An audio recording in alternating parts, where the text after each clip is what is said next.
हर एक खिलाड़ी का सपना होता है कि वह नेशनल और इंटरनेशनल स्तर पर गोल्ड मेडल जीत अपने देश का नाम रोशन करे। ऐसा एक खिलाड़ी सहारनपुर का भी है जो देशभक्ति में चूर देश की पुरानी शाओलिन कुंफू को वापस भारत में लाने और देश का नाम अंतर्राष्ट्रीय स्तर पर ऊंचा करने के लिए दिन रात एक कर देता था।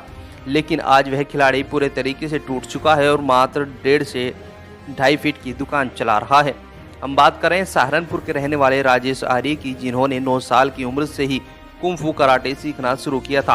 राजेश आर्य के अंदर कुंफू कराटे सीखने का जुनून इस कदर था कि उन्होंने अंतर्राष्ट्रीय स्तर पर 7 और राष्ट्रीय स्तर पर 47 गोल्ड मेडल हासिल किए, जबकि सिल्वर और ब्रॉन्ज मेडल की गिनती नहीं है।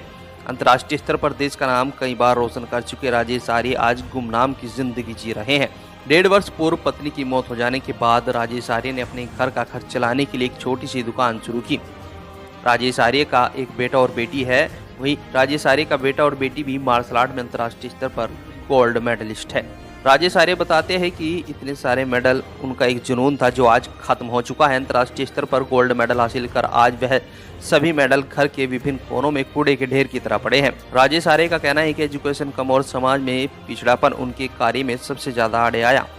राजेश आर्य आज भी अपने मेडल को देखकर रो पड़ते हैं। उनका कहना है कि इन मेडल्स को देखकर दिल का दर्द बाहर आने लगता है और आंखों से आंसू छलक पड़ते हैं। मैं शाओलिन कुंफू करता था। मैं जब मैं 6 क्लास में था, यानी कि जब मैं 8 या 9 साल का था, तब से मैंने शुरू करा था और आज मैं 57 प्लस हूँ। इतने साल मुझे मार्शल आर्ट वगैरह करते हुए हो गए। मैंने 47 बार तो मैं नेशनल गोल्ड मेडलिस्ट हूँ, 7 बार इंटरनेशनल गोल्ड मेडलिस्ट हूँ, 1 बार एशियन गोल्ड मेडलिस्ट हूँ मैं।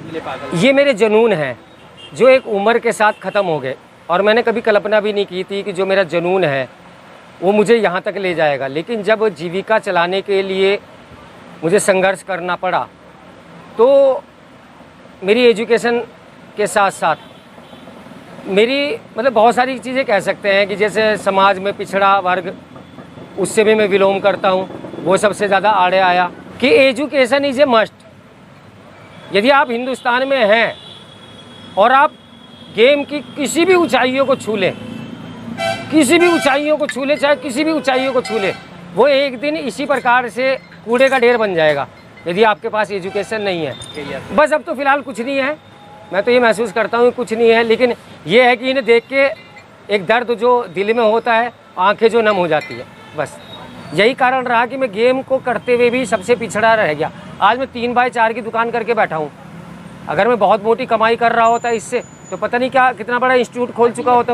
एक्चुअली क्या कारण है, हमारे यहाँ पर एक समय गुजरने के बाद कोई भी सरकार की ओर से कोई फैसिलिटी नहीं है और एक उम्र के बाद आदमी को कहते हैं ना नून तेल लकड़ी, उसके लिए सब कुछ सोचना पड़ता है। फिर उसकी अपनी इच्छाएं, उसकी जो अपनी जो उसके अंदर कलाएँ हैं या कुछ भी शौक़ कह सकते हैं, वो सब मर जाती है। लेकिन 1.5 साल पहले मेरी धर्मपत्नी का स्वर्गवास हो गया, उसकी वजह से मुझे घर का जो है हिसाब किताब थोड़ा गड़बड़ा गया, तो मेरी क्लासेस वगैरह बंद हो गई। मतलब एक बेटी एक बेटा है। क्या? बेटी BCom 2nd ईयर है और बेटा ने भी अभी इंटर करा है। वो भी दोनों इंटरनेशनल गोल्ड मेडलिस्ट है मार्शल आर्ट में।